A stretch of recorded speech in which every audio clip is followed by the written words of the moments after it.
से ही मनुष्य को एक प्रश्न सदा पीड़ा देता है कि वो अपने संबंधों में अधिकतम सुख और कम से कम दुख किस प्रकार प्राप्त कर सकता है। क्या आपके सारे संबंधों ने आपको संपूर्ण संतोष दिया है? विचार कीजिए। हमारा जीवन संबंधों पर आधारित है, हमारी सुरक्षा संबंधों पर आधारित है। इसी कारण हमारे जीवन के सारे सुखों का आधार भी संबंध है। किंतु फिर भी हमें संबंधों में ही अधिकतर दुख क्यों प्राप्त होते हैं? सदा ही संघर्ष भी संबंधों से ही उत्पन्न क्यों हो जाते हैं? कभी विचार किया? जब कोई व्यक्ति किसी अन्य व्यक्ति के विचार अथवा कार्य को स्वीकार नहीं करता, उसमें परिवर्तन करने का प्रयत्न करता है, तो संघर्ष जन्म लेता है। अर्थात जितना अधिक अस्वीकार उतना ही अधिक संघर्ष, और जितना अधिक स्वीकार उतना ही अधिक सुख। क्या ये वास्तविकता नहीं? यदि मनुष्य स्वयं अपनी अपेक्षाओं पर अंकुश रखे, अपने विचारों को परखे, किसी अन्य व्यक्ति में परिवर्तन करने का प्रयत्न ना कर स्वयं अपने भीतर परिवर्तन करने का प्रयास करे, तो क्या संबंधों में संतोष प्राप्त करना इतना कठिन?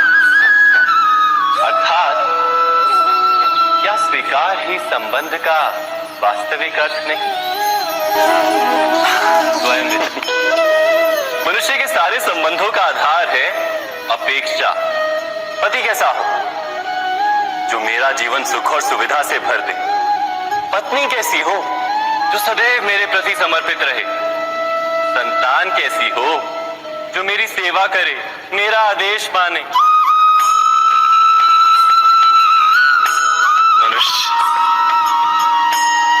मनुष्य उसी को प्रेम भी कर पाता है जो उसकी अपेक्षा पूर्ण करता है। और अपेक्षा की तो नियति है भंग होना। कैसे? क्योंकि अपेक्षा मनुष्य के मस्तिष्क में जन्म लेती है। कोई अन्य व्यक्ति उसकी अपेक्षाओं के बारे में जान ही नहीं पाता। पूर्ण करने की प्रामाणिक इच्छा हो तब भी कोई मनुष्य किसी की अपेक्षाओं को पूर्ण नहीं कर पाता, और वहां से जन्म लेता है संघर्ष। सारे संबंध संघर्ष में परिवर्तित हो जाते हैं। पर मनुष्य अपेक्षा को संबंध का आधार ना बनाए और स्वीकार करे केवल संबंध का आधार, तो क्या ये जीवन स्वयमेव सुख और शांति से नहीं भर जाएगा? स्वयं विचार कीजिएगा। जब किसी व्यक्ति को किसी घटना में अन्याय का अनुभव होता है, तो वो घटना उसके अंतर को झकझोर देती है। समस्त जगत उसे अपना शत्रु प्रतीत होता है। अन्याय लगने वाली घटना जितनी बड़ी होती है, मनुष्य का हृदय भी उतना ही अधिक विरोध करता है। उस घटना के उत्तर में वो न्याय मांगता है, और ये योग्य भी है।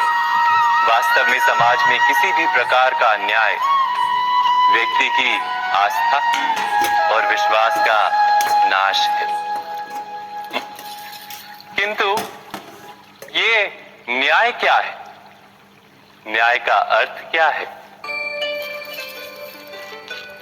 अन्याय करने वाले को अपने कार्य पर पश्चाताप हो, और अन्याय भुगतने वाले के मन में फिर से विश्वास जगे समाज के प्रति। इतना ही अर्थ है ना न्याय का। किंतु जिसके हृदय में धर्म नहीं होता, वो न्याय को छोड़कर बैर और प्रतिशोध को अपनाता है। हिंसा के बदले प्रतिहिंसा की भावना लेकर चलता है। स्वयं भोगी हुई पीड़ा से कहीं अधिक पीड़ा देने का प्रयत्न करता है, और इस मार्ग पर चलते अन्याय को भुगतने वाला स्वयं अन्याय करने लगता है। शीघ्र ही वो अपराधी बन जाता है। अर्थात न्याय और प्रतिशोध के बीच बहुत कम अंतर होता है। और इसी अंतर का नाम है घर। क्या ये सत्य नहीं? स्वयं विचार कीजिए। दो व्यक्ति जब निकट आते हैं तो एक दूसरे के लिए सीमाएं और मर्यादाएं निर्मित करने का प्रयत्न अवश्य करते हैं। हम यदि सारे संबंधों पर विचार करें तो देखेंगे कि इन सारे संबंधों का आधार यही सीमाएं हैं जो हम दूसरों के लिए निर्मित करते हैं। और यदि अनजाने में भी कोई अन्य व्यक्ति इन सीमाओं को तोड़ता है तो उसी क्षण हमारा हृदय क्रोध से भर जाता है। इन सीमाओं का वास्तविक रूप क्या है? क्या हमने कभी विचार किया? सीमाओं के द्वारा हम दूसरे व्यक्ति को निर्णय करने की अनुमति नहीं देते। अपना निर्णय उस व्यक्ति पर थोपते, अर्थात किसी की स्वतंत्रता का अस्वीकार करते हैं। और जब स्वतंत्रता का अस्वीकार किया जाता है तो उसका हृदय दुख से भर जाता है। और जब वो सीमाओं को तोड़ता है तो हमारा हृदय क्रोध से भर जाता है। क्या ऐसा नहीं होता? पर यदि एक दूसरे की स्वतंत्रता का सम्मान किया जाए तो किसी मर्यादाओं या सीमाओं की आवश्यकता ही नहीं होती। अर्थात जिस प्रकार स्वीकार किसी संबंध का देह है, क्या वैसे ही स्वतंत्रता किसी संबंध की आत्मा नहीं? इच्छा, आशा, अपेक्षा, आकांक्षा, यही सब मानव समाज के चालक होते हैं, नहीं? यदि कोई आपसे पूछे कि आप कौन, तो आपका उत्तर क्या होगा? विचार कीजिए।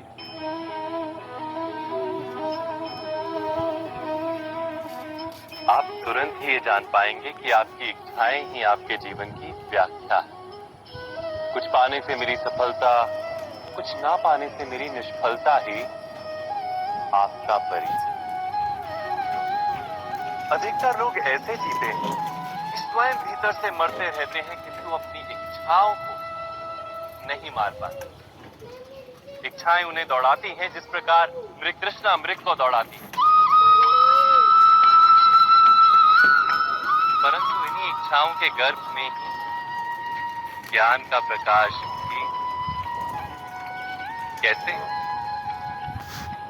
जब इच्छाएं अपूर्ण रहती और टूटती, तब वहीं से ज्ञान की किरण प्रवेश करती है मनुष्य के हृदय। ना, ये कथा नहीं है केवल इच्छाओं के संघर्ष की, नहीं है केवल महत्वाकांक्षाओं से जन्म लेने वाले भयावह रक्तपात। ये कथा है इच्छाओं के गर्भ से उदित होते हुए ज्ञान। इस संसार में आने वाला प्रत्येक बालक संपूर्णतः संस्कार रहित होता है। उसके अंतर पर ना किसी अच्छे संस्कार के चिन्ह अंकित होते हैं, ना ही बुरे संस्कार के। अर्थात जन्म से बालक में ना कोई गुण होता है और ना ही कोई दोष। तो ये दोष अथवा गुण किस प्रकार प्राप्त होते हैं? क्या हमने कभी विचार किया है? जो बात माता पिता के मुख से निरंतर सुनी जाती है, वही बात उनकी संतानों के हृदय का संस्कार बनती है। जैसे किसी गांव में नदी तट तक एक पगडंडी बन जाती है केवल उस मार्ग पर बार बार चलने के कारण। अर्थात माता पिता के हृदय की इच्छाएं उनकी संतानों के हृदय का दोष अथवा गुण बनकर जन्म लेती है। क्या ये सत्य नहीं? पर फिर भी जब उनकी संतानों में कोई दोष दिखाई देता है तो माता पिता आश्चर्य और दुख से भर जाते। माता पिता का हृदय ये प्रश्न करता है कि उनकी संतानों में ये कुसंस्कार आए कहां से। सत्य तो यही है कि माता पिता अपनी संतानों को अनजाने में ही कुसंस्कार के बीज दे देते हैं, जो उनके संतानों की हृदय भूमि पर कुसंस्कार का वृक्ष बनकर उगता है। अर्थात अपनी संतानों को सुसंस्कारी और धर्ममय बनाने की आशा रखने वाले प्रत्येक माता पिता को प्रथम अपने हृदय की इच्छाओं पर अंकुश रखना क्या अनिवार्य नहीं?